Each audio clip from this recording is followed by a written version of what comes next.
ल्याएर हुन्छ हजुरहरू टिभीले पोलिटिकल देखाएको कुरा सिन्धुली गरी गेटबाट हामी प्रवेश गर्दैछौँ भ्रमणको लागि हाम्रा वीर योद्धा सिन्धुली गरीमा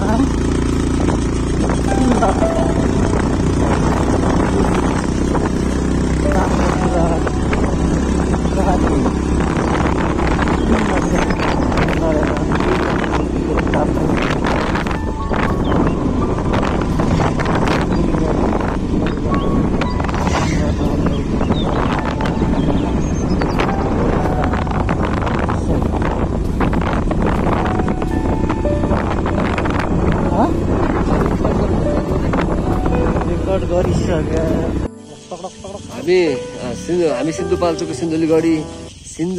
सिन्धुली गढीमा आइसकेका छौँ र हामी पार्किङ भर्खरै गरेर हामीसँग हुनुहुन्छ मनोज तिवारी र हामी माथि पहिला नेपाल एकीकरणको समयमा केही देखाइएको छ हेर्न सक्नुहुन्छ। हामी सानो गढी जाने प्रवेशद्वारमा छौँ। 1800 विक्रम सम्वत 1800 तिर भएको अंग्रेज युद्धमा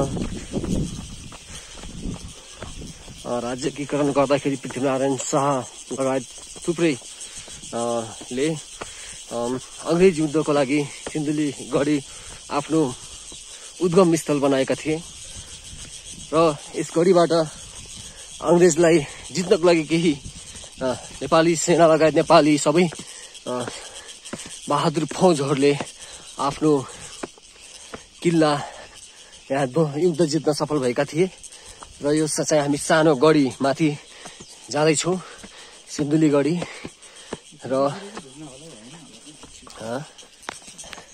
हामी सानो गढी आइसक्यौँ। हेर्न सक्नुहुन्छ सानो गढी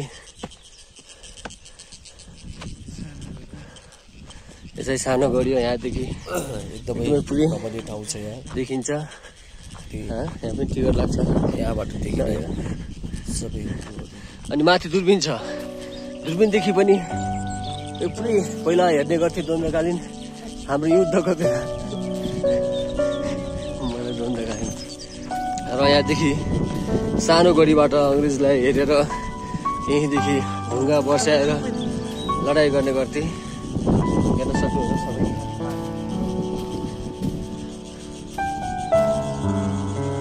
हाम्रो पहिला तोप हान्ने ठाउँ हेर्न सक्नुहुन्छ। यहाँ सुतेर यहाँदेखि हेरेर तोप हान्ने गर्थे टक्कसँग निशान लगाएर। यस्तो थुप्रै ठाउँहरू बनाइएको छ।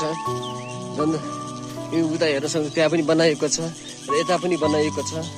हेर्न सक्नुहुन्छ तोप हान्ने ठाउँ त्यहाँदेखि अनि त्यहाँदेखि बनाइएको छ। हेर्न सक्नुहुन्छ यहाँदेखि अंग्रेजहरूलाई तोप हानेर उडाइदिन्थे गरे।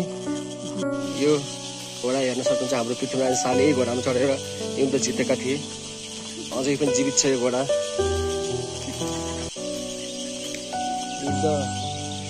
युद्ध आफू गए पनि घोडा चाहिँ अझै पनि घोडाको आत्मा देख्न सक्नुहुन्छ हजुरले।